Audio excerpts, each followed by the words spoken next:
What's up, guys? Welcome back to the Red Tripper. It's me again here, Mario. Peace, guys. All right. Before I start my video, really some real sad, shocking, tragic news. There's just been breaking news out in the internet and social medias everywhere.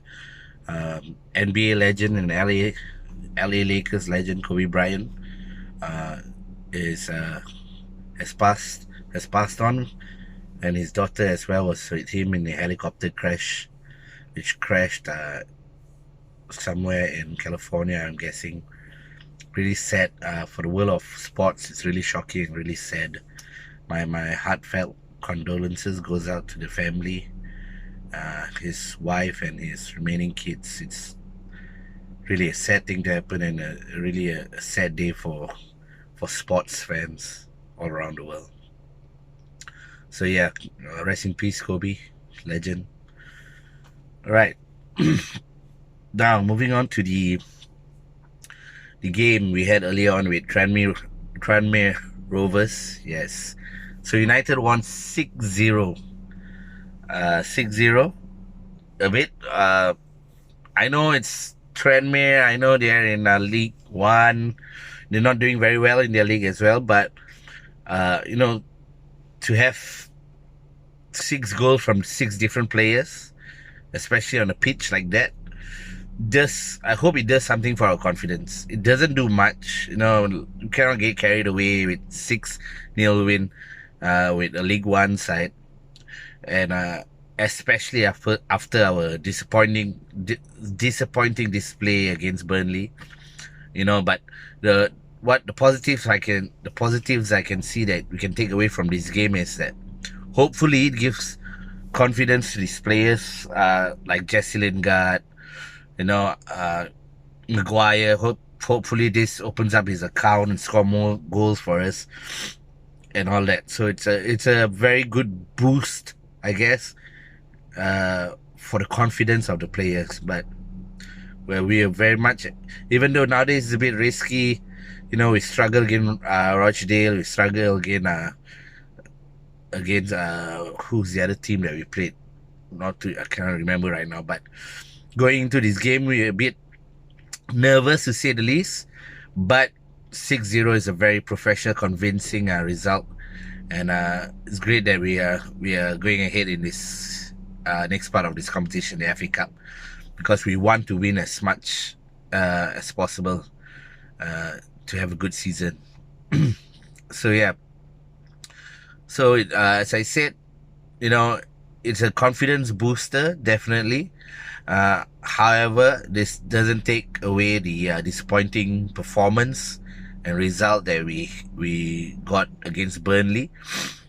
And in that game, you could clearly see that we lacked that creative midfielder.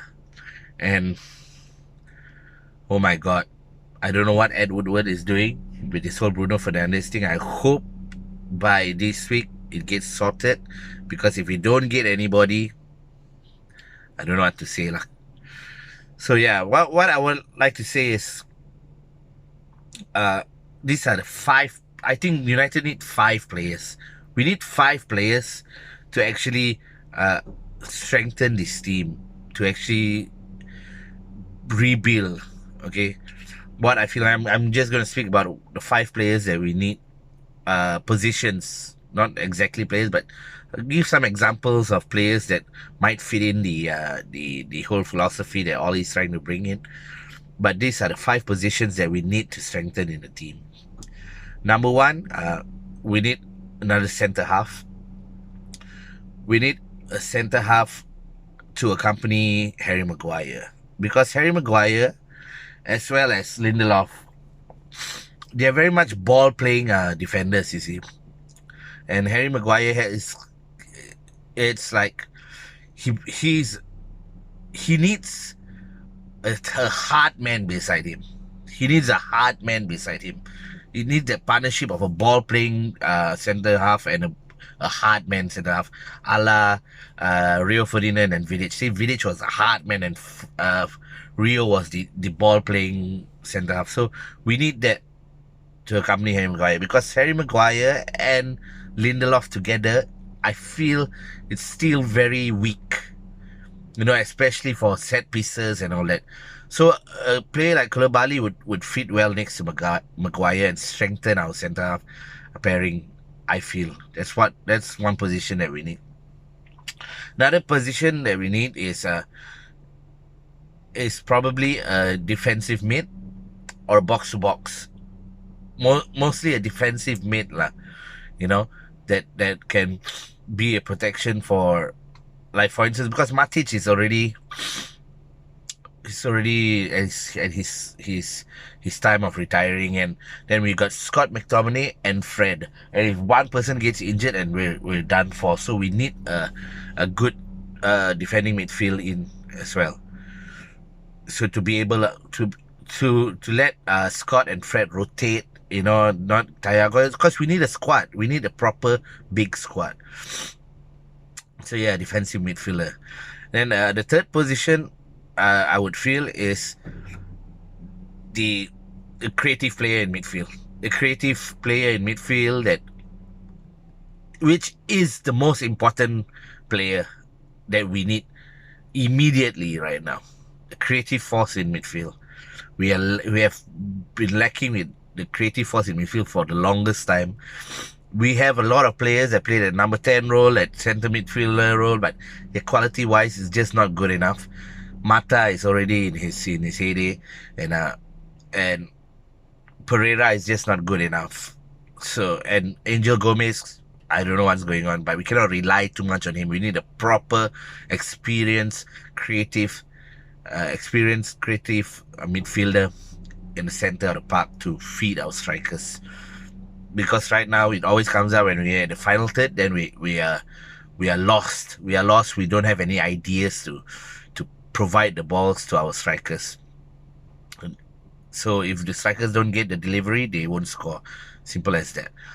Then the fourth position I feel is we need a right winger. We need a right winger. We need a right winger because if you look at the team right now, it's very much left heavy. It's left side heavy, meaning if you see Rashford plays well on the left, he comes in on the left. Even Martial is very left-sided. Even Pogba, when he plays in midfield, he drifts to the left. So, and if you notice this game also against Tranmere, all our attacking that came to the goals, it was left hand side heavy. So we are very much focused on the left, and the right hand side we don't have anybody. We need a right winger because we have Aaron Wan-Bissaka there, who now plays both right wing and also playing the fullback position, up and down, right back. But we need a right winger to accompany him. It's like how David Beckham and Gary Neville used to play together. Gary also used to put in crosses and go up and put in crosses and all that, but they played together. So we need that one right winger to come in and accompany Aaron Wan-Bissaka. And I feel that player should be Jadon Sancho, because both of them are English, so they can gel well together United and gel well together for England as well. So yeah, we need a right winger. We need the crosses to come in from the right. We need that variety, that danger that comes from right, because we cannot depend on Daniel James.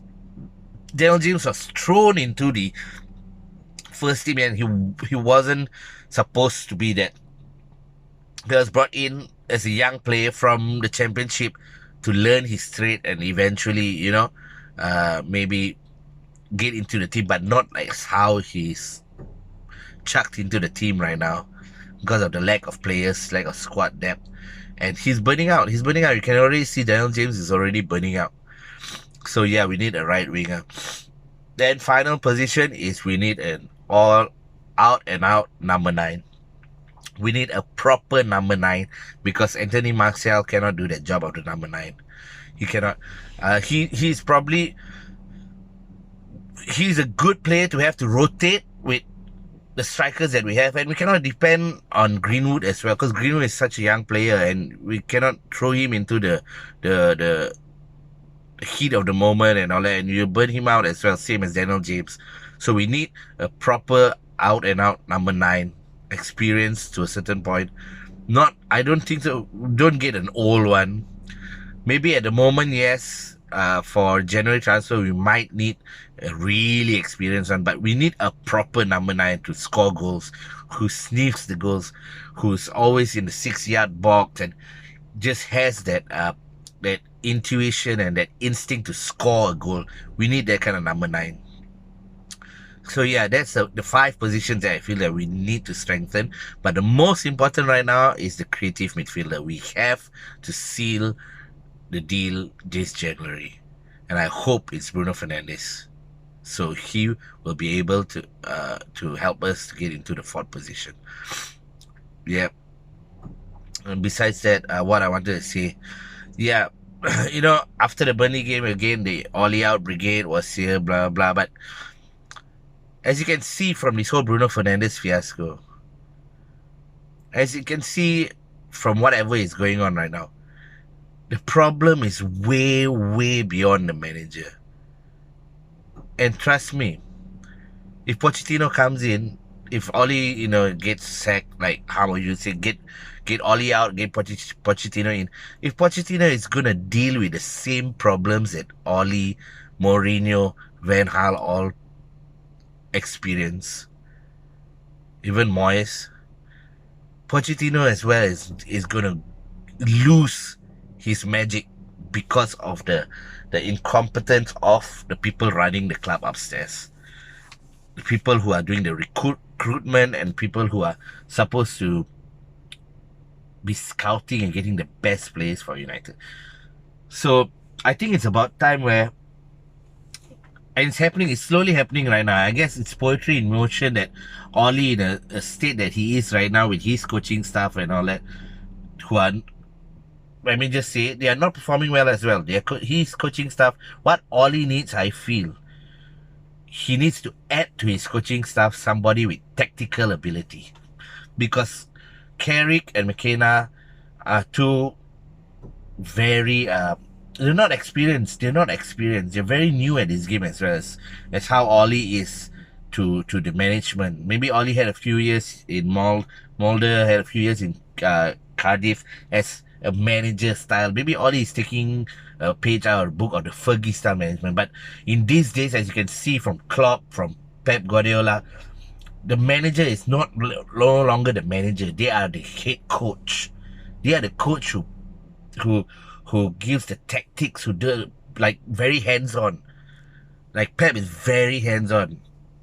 So if Oli is going to take the approach of not being really the tactical kind of coach manager, he needs someone in his coaching staff, to be that tactical thing, as how Fergie had Carlos Queiroz to be that tactical thing. Fergie was more about showing what it means to be United, to be playing for United, to explaining to the players, to giving that confidence to the players, to being a man management in the team, to put that fire in their bellies. That was Fergie's job. Yes, he knew a bit of tactics, he knew about what, okay, but he knew how to manage players. That's the most important thing. But the tactical part of the game always came from his second, Carlos Queiroz or something like that. So that is what I feel Oli needs to add to his coaching staff as well, because you cannot rely on inexperienced coaching staff like Carrick and McKenna. And Mike Phelan is an older guy who's from the old school. So we need to get a tactical coach in his staff if Oli is were to remain in the club, and which I hope he will, because as I said, coming back to my point, in the stadium where everybody now is starting to sing, get the Glazers out, get Ed Woodward out. I think it's poetry in motion, to a sense where Oli and his, as I said before in my early on video, Oli has come here to break down the structure, to show everybody the reality of the situation. Mourinho came in and he patched up all the problems, just plastering all the problems that we had, because he could do that, right? Mourinho could do that. But even when Mourinho left, he said that United's problems are way deeper than people think. So it's way deeper than the manager. It's everything from running a club. We have spent 1 billion, close to 1 billion, uh, uh, uh, 1 billion to get players in. And what do we have to show for that? What do we have to show? That shows the incompetence of the people who's been involved in recruitment. There's no plan, there's no philosophy, there's nothing. But Oli is coming in now and he's doing that. And to do that, honestly, you have to stare down the structure, and there's no plastering about it. There's no covering, no hiding behind whatever anymore. And people are being exposed to the actual truth of how terribly our club has been run all these years. You know, so for me, if changing the manager wouldn't make a difference if these guys are if Ed Woodward is still running the show. Simple as that. If Ed Woodward is still running the show, changing the manager will not have an effect. So that is why my plea or my advice to all United fans, whether you're Ollie in, Ollie out, or whatsoever, lah, okay, you guys got to focus your passion and anger towards the right direction. And that right direction is the people involved with the recruitment and Ed Woodward and all that. Glazers too. If you're gonna change the Glazers, fine. But that'll be obviously a bigger issue, a bigger problem. There'll be Glazers out. But most importantly, we all have to come together to make sure that Ed Woodward is nowhere near the football side of our club. Because as you can see, he's running it. The thing I'm afraid most is we become like AC Milan, you know, and that will be heartbreaking as a United fan, lifelong United fan. So let's all come together, United fans, and focus on the right thing, which is getting Ed Woodward out first before changing your manager. Because Ollie is a United man, he knows the United way. So he's setting the groundwork. And it's ugly. It's ugly right now. As I said in my previous long time ago in my video, we are going to tear down the structure, and we are going to go through hell. Because we're not going to cover line, we're not going to plaster and hide behind this stuff anymore. We're exposing what actually is. And eventually everybody will know that it's not the manager's fault. It wasn't Moyes, it wasn't Van Gaal, it wasn't Mourinho. It was always the people running the club. So yeah, that's why I feel Ollie needs to be there for a little while, and you need to get Ed Woodward out of that seat. So United fans, come together, hashtag Woodward out every time you post something out, and let's get our club back, man. Let's take our club back from these people who has no idea about football. So yeah, see you guys in the next video. We got Manchester City and Wolves coming up next. Hopefully this game against the 6-0 win will give a bit of confidence to us. It's going to be tough. We are 3-1 down from City when they came to Trafford at that time. So it's going to be a tough fight. But more importantly is the Wolves game. That's where we have to get back into winning points for the league. So yeah, let me know what you guys think. And please get involved. Like my page. If you like my stuff, please share it out. Share it to all your friends. And yeah, that's what I gotta say. 6-0, man. Peace. Glory, Man United.